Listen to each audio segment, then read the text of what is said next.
All right, well, speaking of immigration, a sports writer says it is time to boycott the Arizona Diamondbacks, the baseball team, because he says the owners are supporting the new immigration law. We talked to Dave Zirin via webcam a short time ago. Let's watch. Dave Zirin now joins us via webcam to talk a little bit more about the issue. Dave, thanks so much for joining us. We certainly do appreciate it.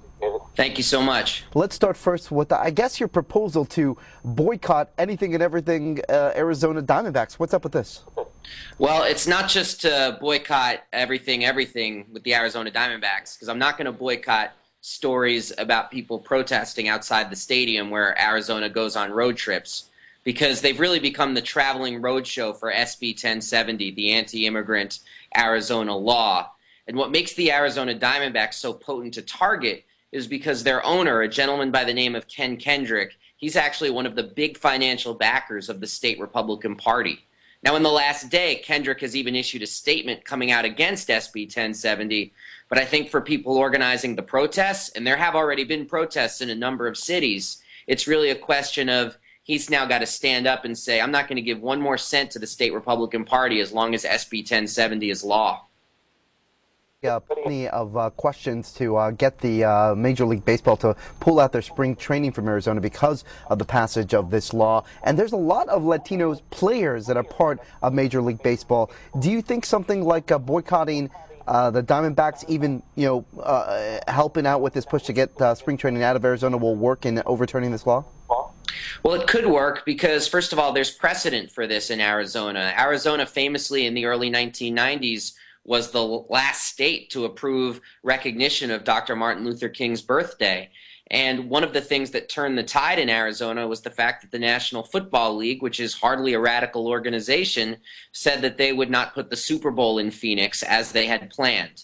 Now, in Major League Baseball, in 2011, they're supposed to host the All-Star Game. And already Chicago White Sox manager Ozzie Guillen, who was born in Venezuela, has said that he will boycott the All-Star Game in 2011 if, in fact, it is going to, if SB 1070 is still on the books. And you mentioned Latino players. That's 27.7% of all Major League players. And many of them have already made comments to the media saying, this law scares the heck out of me. I mean, does this mean if I forget my papers, I get arrested when I walk from the stadium to my car? Because, I mean, that's really the stakes. I mean, this is an issue that affects all people, whether you're a millionaire athlete or a migrant worker.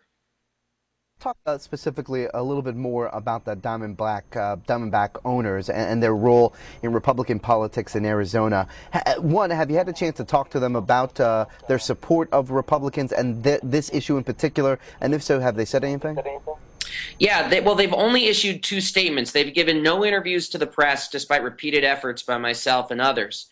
But they've issued two statements. Actually, they issued three statements. Their first statement was, we don't think this law has anything to do with the Diamondbacks or our owner. We believe sports and politics should be separate, which is what owners always say when they're challenged politically, except it's a little tougher of an argument to make when you play in a stadium that was built with $250 million in tax funds.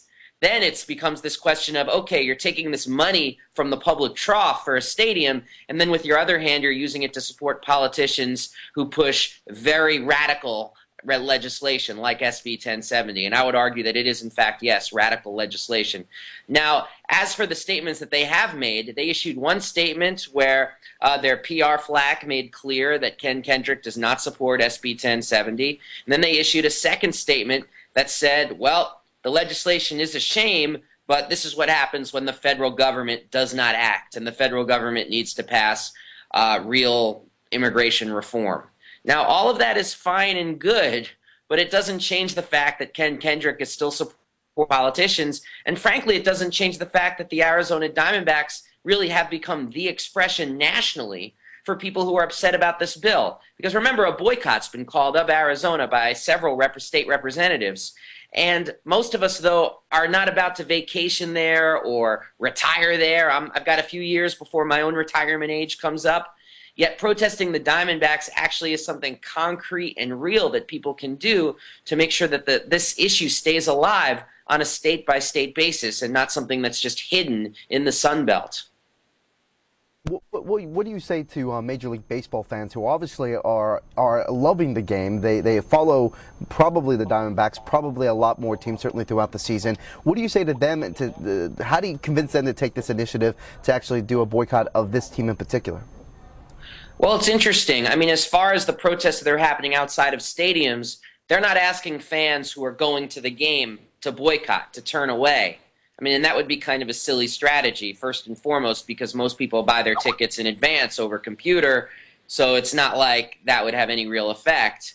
But they are asking fans to go inside and bring signs stating their opposition to SB 1070. They also have leaflets just trying to educate fans about SB 1070 if they're not aware of it, and to try to get on camera holding it up. And actually a fan at Wrigley Field did actually rip up his tickets in front of the cameras, and that became the lead story on the evening news in Chicago. So reaching fans can have a real effect. But once again, I don't expect this to actually hit Ken Kendrick in the pocketbook. I mean, I don't expect him to be on food stamps anytime soon because of this.